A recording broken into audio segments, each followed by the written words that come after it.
JIFAC 2023, au micro des radios Génération, la première radio ivoirienne 100% développement durable. Le discours du ministre Bouaké Fofana, ministre de l'hydraulique, de l'assainissement et de la salubrité, représentant le Premier ministre, M. Patrick Achi. Le gouvernement ivoirien met l'accent sur des stratégies d'atténuation et d'adaptation en vue de renforcer la résilience du pays à travers une implication active de la jeunesse, de plus en plus consciente des défis et des opportunités inhérentes à une transition nécessaire vers une croissance verte.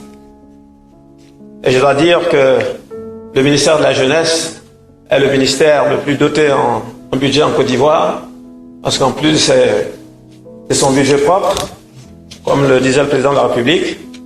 Il bénéficie d'initiatives de tous les départements ministériels, dont le total fait 365 milliards de francs CFA.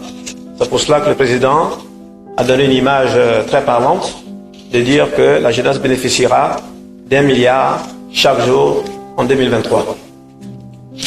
Cette volonté de lutter contre le changement climatique a été confirmée une fois de plus par son Excellence M. Alassane Ouattara, président de la République, mettant l'environnement, les changements climatiques et le développement durable dans les domaines prioritaires de son quinquennat. Mesdames et messieurs, dans cette lutte active contre le dérèglement climatique, la jeunesse représente un acteur d'une importance primordiale, tant au niveau local, national, au plan mondial. Les jeunes sont assurément des acteurs du changement. Ils le prouvent par les projets innovants. Ils sont des entrepreneurs, des innovateurs, pour ne mentionner que cela, en matière d'énergie renouvelable, d'efforts de conservation et d'agriculture soutenable face au climat, qui alimentent les efforts d'adaptation et d'atténuation.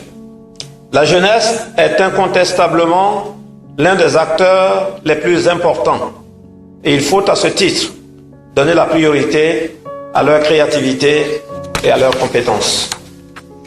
Mesdames et messieurs, distingués invités, je ne saurais terminer mes propos sans remercier tous nos partenaires pour leur disponibilité permanente et pour tous les efforts engagés dans la lutte contre les changements climatiques dans notre pays. Je tiens à vous assurer de l'engagement plein et entier de la Côte d'Ivoire qui reflète la volonté claire du chef de l'État de faire de la Côte d'Ivoire un pays écologique. Je ne doute point de votre soutien et de votre accompagnement aux côtés du gouvernement pour les questions liées au changement climatique. J'encourage le ministère de l'Environnement et du Développement durable à aller plus loin dans l'accélération de la mise en œuvre des contributions déterminées au niveau national afin que la Côte d'Ivoire tienne ses engagements de réduction des émissions de gaz à effet de serre. C'est ensemble que nous relèverons ce défi. C'est sur cette note que je déclare, au nom de M. le Premier ministre, que je déclare donc ouverte la 5e édition des Journées africaines de l'écologie et des changements climatiques. Je vous remercie. C'était la JIFAC avec Radio Génération, première radio ivoirienne 100% développement durable.